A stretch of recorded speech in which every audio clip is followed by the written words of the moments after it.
to Marc Marquez of Ducati Lamborghini.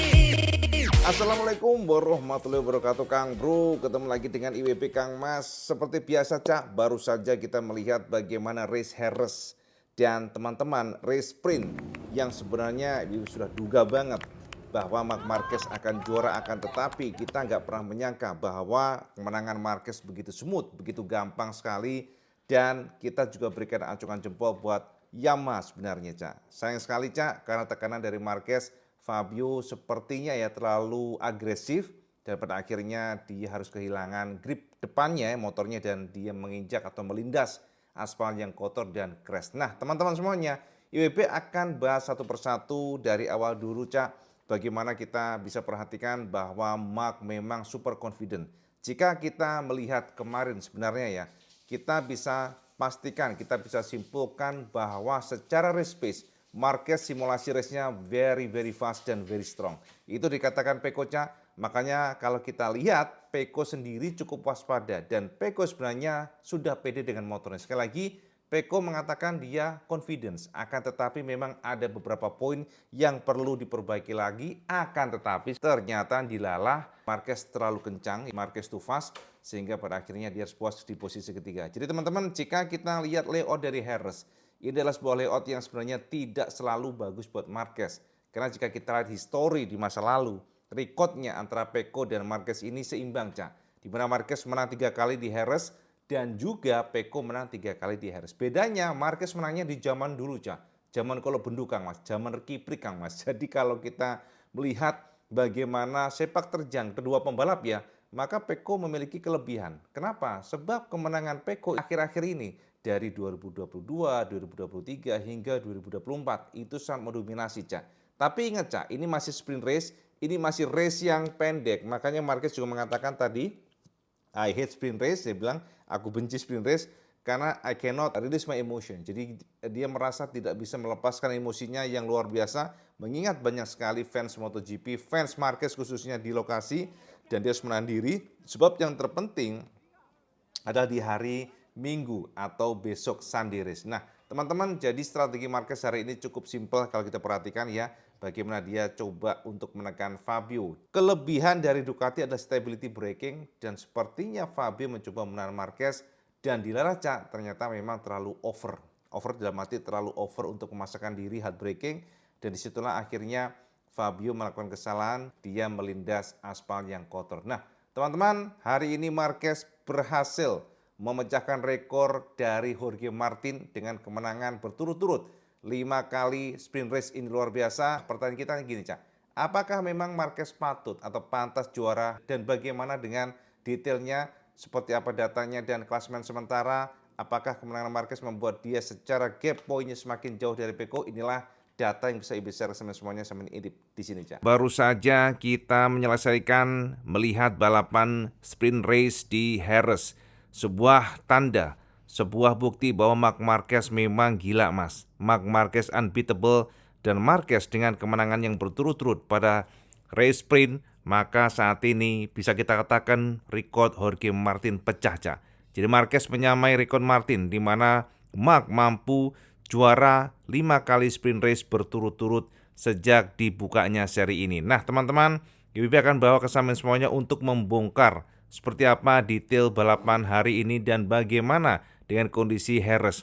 Dikonfirmasi Cak, Marc Marquez hari ini saat interview ternyata Marc merasakan terjadi perubahan suhu dibandingkan dengan kemarin, dan itu membuat Marc secara feeling kurang. Itu Cak, konfirmasi Marquez Kang Mas. Nah teman-teman, walaupun kurang, kita melihat bagaimana Marc yang mampu memaintain semuanya, dan terbukti memang kalau kita lihat dari sisi cuaca.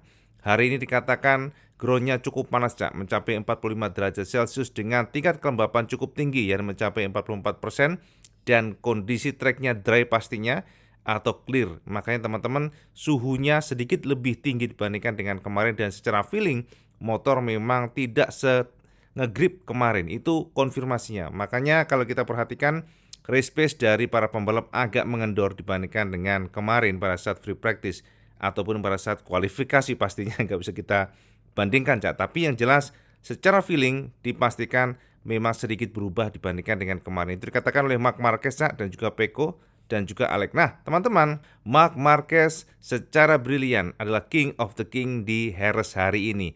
Tak tersentuh sama sekali walaupun secara start Marc sempat bisa overtake Fabio Quartararo, Cak, yang luar biasa juga. Pole position Yamaha very good. Fabio very good ya, sangat bagus karena memang feelingnya, informasinya motor Yamaha M1 sangat cocok dengan Jerez, dari sejarahnya memang demikian. Akan tetapi Marc yang berhasil overtake Fabio akhirnya tidak mampu ditahan oleh pembalap Yamaha tersebut dan hingga akhirnya Fabio, Cak, crash. Kita duga Fabio sepertinya melindas aspal yang kotor sehingga dia tidak bisa mempertahankan posisi motornya. Jadi teman-teman, Marc Marquez juara dengan 12 poin mengalahkan Alex Marquez yang dimaintain secara pintar dan juga sangat konsisten. Marc memaintain gapnya di 1 detik hingga 1,2 detik dan itu termaintain sampai akhir. Dan teman-teman, hingga finish pun Alex Marquez terpaut sedikit lebih lambat 1 detik dibandingkan dengan Marc Marquez. Ini luar biasa, kenceng banget, Cak. Jadi memang ini adalah sebuah histori di mana Marquez bersaudara bisa kita katakan sangat dominan, sangat strong, sehingga Pecco pun menyerah, Cak. Pecco yang mencoba menekan, Cak, kita sudah lihat tadi Pecco mencoba menekan, tapi ternyata dia sempat mendekati 0,8 detik finally, tapi dia harus menyerah sebab Alex Marquez pelan dan pasti meninggalkan Pecco dengan jarak justru mencapai 2 detikan dibandingkan dengan Alex Marquez. Jadi kalau gapnya antara Marc Marquez dengan Alex Marquez mencapai 1 detik, sementara Pecco dengan Marquez mencapai 3 detik. Morbidelli keempat yang juga mencoba attacking Pecco, tapi memang race pace Pecco lebih baik dibandingkan dengan Morbidelli. Dan teman-teman, kelima adalah Formula Aguirre yang semakin nyaman dengan GP24-nya. Kemudian ke-6 adalah Fabio Antonio dan 7 Viñales. Well, kita harus berikan acungan jempol buat Maverick karena dia adalah satu-satunya pembalap non Ducati yang mampu merasuk ke 7, Cak. 8 adalah Marco Bezzecchi yang tidak mampu mendekati Viñales. Lalu Joan Mir kali ini cukup baik dengan 9. Jadi ini adalah motor Jepang terbaik yang finish ke 10 besar. Joan Mir tumben nggak crash, Cak, dengan gap 10,4 detik. Lalu 10 Pedro Acosta, 11 Brad Binder dan Ogura yang sempat mengancam Binder tapi harus menyerah dengan posisi 12 atau sangat nempel dari Binder. Kemudian 13 Luca Marini yang setia terlempar dari 10 besar dan 14 adalah Bastianini, 15 Alex Rins dan kemudian 16 Fernandez.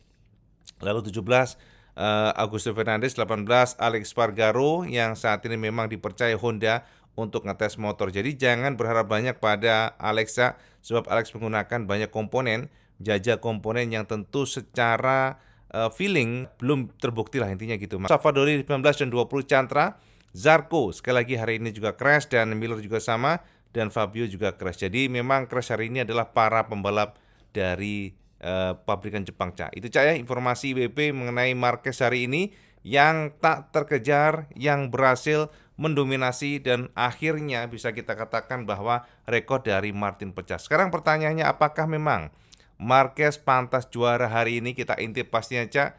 Ini dia data yang bisa lebih besar ke semuanya tentang fastest lap each rider-nya. Jadi teman-teman semuanya, ini adalah data yang bisa kita sedot buat semuanya. Yang pertama adalah mengenai siapa yang memang pantas juara hari ini dan tentu, Cak, dengan melihat dari data ini fix Marc Marquez adalah king of the king Jerez Sprint.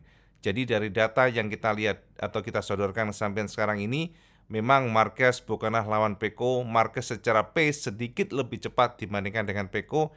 Makanya kalau berharap Pecco bisa mengalahkan Marquez hari ini pada sprint race di Jerez, memang secara kalkulasi data cukup kecil, Cak, bisa mengalahkan. Tapi hari Sabtu adalah hari Sabtu karena Pecco adalah Sunday rider ya. Jadi kalau kita lihat sprint, memang Pecco tetap merasa kurang nyaman dengan tangki yang lebih kecil. Jadi memang secara distribution weight ataupun secara kalkulasi untuk geometri dan sebagainya berbeda feelingnya. Itu kata Pecco ya. Nah, Marquez menjadi pembalap terkencang dengan 1 menit 36,665 detik, Cak. Kemudian dibayangi Alex Marquez yang juga very fast dengan 1 menit 36,683 detik. Barulah Pecco Bagnaia dengan 1 menit 36,737 detik. Ini adalah gambaran bahwa best of the best rider ternyata cocok dengan hari ini, maksudnya finishnya, Cak. Karena ke-1 Marquez, kedua Alex Marquez, ketiga Pecco, dan kemudian diteruskan oleh Morbidelli keempat. Ini luar biasa, benar-benar cocok banget. Baru kemudian kelima adalah Fernando Guer, luar biasa, dan Fabrizio Antonio ke-6, dan 7 Maverick Viñales. Ini kok datanya benar-benar gila ya, bisa begitu ya, Cak ya. Jadi bisa benar-benar termaintain dengan urutannya ya, urutannya bisa cocok ya. Lalu ke-8 Marco Bezzecchi, sekali lagi Joan Mir ke-9, dan Oyo Ogura ternyata lebih baik dibandingkan dengan Binder. Ogura menjadi pembalap yang nongkrong di posisi 10 besar pada best lap atau fastest lap each ridernya dengan 1 menit 37,864 detik. Baru 11 Pedro Acosta, Luca Marini 12, Brad Binder 13, dan Jack Miller 14, 15 Johan Zarco yang crash, dan 16 Enea Bastian. Ini 17 Rins yang sangat suffering dengan Yamaha. Rins belum bisa merasakan feelingnya. Kemudian Raul Fernandez dan 19 Augusto Fernandez, 20 Alex Spargaro dan Lorenzo Savadori, baru Sofiat Chandra ke terakhir, Cak. Jadi teman-teman fix bahwa secara speed ataupun secara performa memang king of the king still Marquez di Jerez. Kita lihat sekarang nextnya adalah ini dia best maximum speed atau top speed dari masing-masing motor, teman-teman semuanya. Ini bisa kita lihat bahwa Aprilia ternyata menguasai di Jerez dengan 301,6 km per jam. The fastest dari segalanya. Jadi mesin Aprilia mengalahkan Ducati dan juga KTM. Baru Morbidelli kedua dan Pedro Acosta ternyata ketiga, dan keempat Viñales, dan kelima KTM lagi. Jadi memang Pecco Bagnaia kelima. Jadi memang jika kita lihat mesin Eropa lah yang menguasai secara top speed, tapi Joan Mir dengan Hondanya sebenarnya sama sih ya. Kalau kita lihat di ranking ketiga ya, 3 sampai dengan ke berapa nih? Ke 10 besar itu adalah 300 km per jam. Jadi memang secara speed mirip-mirip sih, nggak ada yang menonjol banget. Tapi ya 1 km per jam juga tetap berkontribusi lah, Cak ya. Oke, sekarang kita lihat untuk klasemen sementara setelah Marc Marquez menguasai sprint, maka kita bisa lihat di sini Marc Marquez menjadi pembalap dengan 135 poin atau semakin jauh dari Alex Marquez dan terpaut 20 angka. Kemudian Pecco terpaut 31 angka. Bayangin aja, Cak, Marquez yang crash sekali aja dia masih terpaut cukup jauh dibandingkan dengan Pecco. Tanda Marquez memang sangat dominan, Cak. Pecco mengumpulkan 104 angka dan terpaut 31 angka dari Marquez. Kemudian Morbidelli 51 angka terpautnya, Cak. Kemudian Fabrizio Antonio maksudnya 52 angka, Zarco ke-6, dan 7 Bezzecchi, Quartararo ke-8, Ogura 9, Marini 10, Aldeguer 11. Kemudian kita intip lainnya sebentar. Oke. Next kita lihat di sini Acosta 12, teman-teman semuanya, Binder 13 dan Bastianini 14, Jack Miller ke-15 dan Rins ke-16, Viñales 17 dan Joan Mir ke-18, Fernandez ke-19 dan kemudian Augusto juga sama 21, Savadori ke-22. Nah, teman-teman semuanya, terakhir adalah Jorge Martin yang memang masih cedera dan tidak bisa ikut di Jerez, ya. Nah, kemudian kita lihat di sini Kang Mas ya, untuk konstruktor tentu saja tetap Ducati is best of the best, bahasanya Kang Mas ya. Ducati mengumpulkan 160 poin, diikuti oleh Honda yang ternyata nangkring ke 2, Cak. Ini cukup signifikan Honda, Cak, improve-nya dibandingkan tahun kemarin. Honda mengumpulkan 50 poin dan disusul Aprilia dengan 45 poin, lalu KTM ke-4 dan Yamaha paling buncit dengan 42 poin. Sementara untuk tim Ducati Lenovo ternyata tetap sangat-sangat perkasa, kita nggak usah bahas panjang, termasuk BK8 Grace ini, dan Pertamina Enduro ke-3, Red Bull ke-4, dan kemudian Monster Energy ternyata lebih baik dibandingkan dengan LCR Honda. Jadi kalau kita lihat, Honda Castro maksudnya ya, saya sama-sama factory. Dan ke-6 LCR, 7 Honda, 8 Aprilia Racing, 9 Trackhouse Racing, dan 10 Red Bull. Sementara yang terakhir adalah Prima Pramac Yamaha. Teman-teman, ini adalah data bagaimana klasemen sementara setelah Marquez menjadi juara di sprint, dan inilah yang bisa Ibu sodorkan buat semuanya tentang angka di mana Marquez memang semakin jauh dari Pecco Bagnaia, at least dari race sprint hari ini, Cak. Nah, jadi gitu Kang Mas ya. pungkasan finalisasi sprint race. IWB sih tetap ya, dalam arti begini, IWB itu tetap berikan acungan jempol buat Peko. Peko ini pembalap yang kita harus berikan apresiasi lah Cak ya. Jadi walaupun ada namanya kompetisi, walaupun ada namanya pertarungan, walaupun dalam satu tim, kalau kita lihat di masa lalu, jika kita membandingkan dengan star ya, star itu bintang di masa lalu seperti Valentino Rossi ya, selalu nggak rukun. Rossi itu cenderung nggak rukun jika ada tandem atau ada teammate-nya yang lebih kencang dari dia. Tapi Peko nggak, Cak. Peko yang juara dunia 2 kali, begitu soft ya. Jadi maksudnya hatinya tuh lembut ya. Jadi nggak ada rasa kesal, nggak ada rasa kayak kurang suka. Dia santai aja. Ini kita harus berikan acungan jempol sekali lagi. Kita lihat bagaimana dia pada saat interview tadi, pada pasca race maksudnya ya. Jadi interviewnya sangat simple, bahwa memang Marquez bersaudara today atau hari ini maksudnya sprint doing everything very well, sempurna, perfect dia bilang, dan dia akan fight back. Peko sendiri mengatakan secara feeling motor sudah jauh lebih baik step by step, dan ternyata usaha dia secara settingan dan semuanya juga ternyata membuahkan hasil. Artinya gapnya nggak terlalu jauh, dengan gap 3 detik dari Marquez itu sudah sangat baik. Tapi ingat, Harris adalah teritori Peko sebenarnya, tapi ternyata hari ini kalah. Ya, kalau kita lihat dari statnya sih memang agak kedodoran di belakang, Cak. Marquez luar biasa statnya.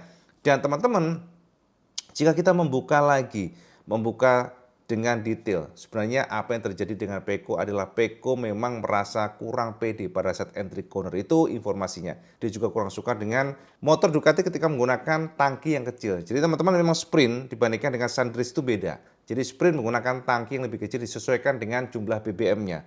Dan itu tidak disukai oleh Peko, karena secara feeling, distribution weight-nya, geometrinya, kasarannya ya, jadi balancing-nya tuh jadi berbeda, berubah total. Peko merasa bahwa motor ini kurang nyaman, itu aja. Tapi step by step dia sudah mencoba untuk melakukan adjustment dari pihak teknisinya.